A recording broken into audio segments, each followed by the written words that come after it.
dipersembahkan oleh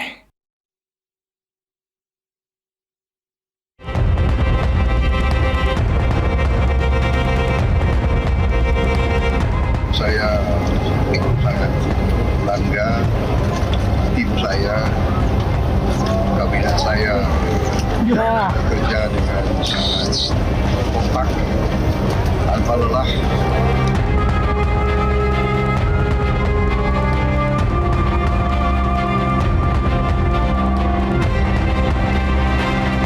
Masih ada ekspektasi dari publik yang belum sepenuhnya terpenuhi dalam 100 hari ini.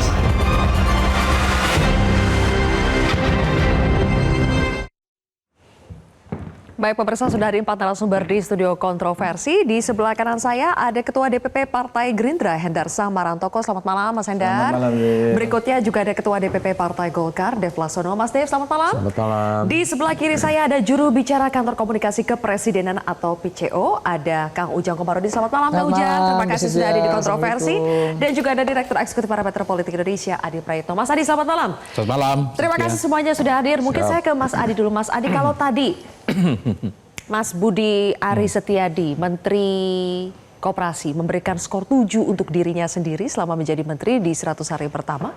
Kalau Mas Adi Prayitno menilai secara keseluruhan Kabinet Merah Putih di bawah kepemimpinan Pak Prabowo, berapa skornya Mas Adi? Ya, saya kira secara umum Kabinet Prabowo dan Gibran 100 hari pertama ini tidak bagus-bagus amat dan tidak buruk-buruk amat. Artinya? Jadi saya ngasih skornya 6 sebenarnya. Kenapa saya skor 6? Saya menggunakan 2 variabel. Pertama adalah variabel survei opini publik.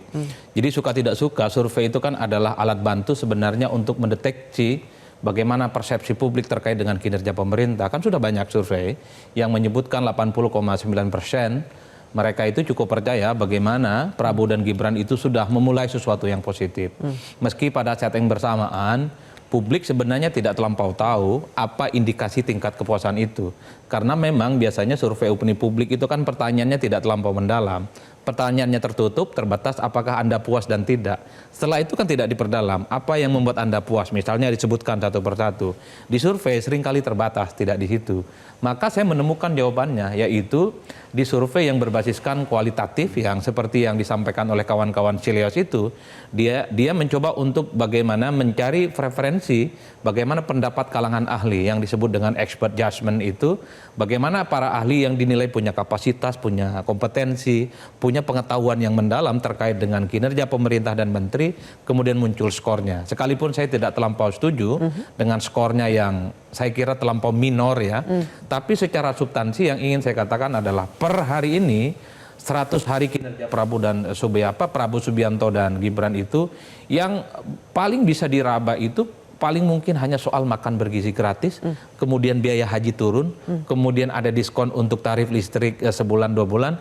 Selebihnya di luar itu ya tentu adalah hal-hal yang sifatnya hanya sebatas pertama nih, sebatas rencana dan kemudian sebatas planning, dan banyak menteri yang justru dikaitkan dengan peristiwa masa lalunya. Nah, 2 menteri yang tadi Zilvia wawancara itu, bagi saya itu adalah efek dari peristiwa masa lalu yang kemudian memberikan bagaimana raport mereka itu diberikan merah, bukan terkait dengan apa yang mereka lakukan saat ini. Peristiwa masa lalu misalnya Budi Ari dengan ada isu keterlibatan dengan judul Budi Ari pada saat misalnya soal judi online, ataupun misalnya Raja Juli itu terkait dengan posisinya sebagai wakil menteri, terkait dengan ATR BPN dan seterusnya. Saya menduga gara-gara peristiwa masa lalu itu yang kemudian memberikan persepsi yang agak sedikit negatif. Kan bahkan ketua umumnya Bang Dev juga disebutkan di situ. Karena itu peristiwa masa lalu. Karena 100 hari sebenarnya itu tidak terlampau cukup sebenarnya untuk mendeteksi apa yang dilakukan oleh para menteri itu. Makanya kalau kita mau listing satu persatu apa yang dilakukan oleh Prabowo dan Gibran 100 hari itu tadi yang saya sebutkan, biaya haji turun, kemudian soal listrik diskon 2 bulan, apalagi itu. Kemudian yang lain itu hanya sebatas rencana, ingin bikin rumah 3 juta kan masih gelap gulita. Untuk sekolah rakyat masih gelap gulita. Makanya dari Mas Adi nilainya 6 ya untuk kinerja Kabinet Merah Putih Prabowo Gibran. Betul, kenapa saya kasih 6? Ini semacam UTS lah, sementara UASnya masih tinggal 4 sampai 5 tahun lagi.